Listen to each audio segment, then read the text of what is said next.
kanato nga tungod sa ilang pagka-creative, may dakong natabang sila ilabi na sa kalikupan. Sama na lang niining 18 anyos nga mihimo og nagkalain-laing klase sa baskets pinaagi sa plastic bottles. Atong sayra ng iyang istorya pinaagi niining report.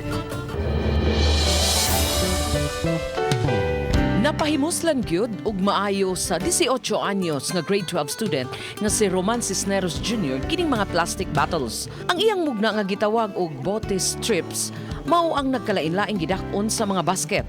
Iya kining nahuna-unaan dihang nagpangidaron pa siya og 17 anyos ug mas nadasig nga ipadayon ang maong konsepto kay matud pa nagpuyo siya sa lungsod nga giilang vegetable basket sa Cebu. I have a process that makes it easier, like makes it easier than it's not that complicated because if you will go to the communities manggod, they will ask you na, sir, basig ka nang lisod kayo ang process ana complicated, but no. Gamit ang plancha, wood stripper ug mga plastic bottles, nakamugna na siya og gagmay ug dagko nga mga produkto.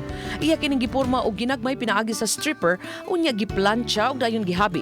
Kung mahuman naghabi, ang mga basket pwede nang masudlan og mga utanon, mga prutas ug uban pa.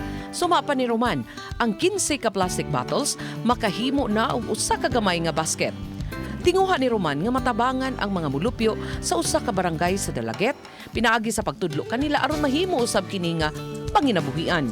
Maong naaghat gyud siya nga miapil sa kalihukan sa Make Sense. Katambayayong ang GMA Regional TV. Ang Make Sense midasig sa kabatanunan unsaon pagmugna og kaugalingong social enterprise ug pag-umol og mga ideya nga kapahimuslan. I'm really lucky to be part of it because it really the people surrounding me, I have great trust in them in helping me in building this concept. Uban ni Lian Singkulan o Cleofer Lumayag, Charo Valiena, Balitang Bisdak.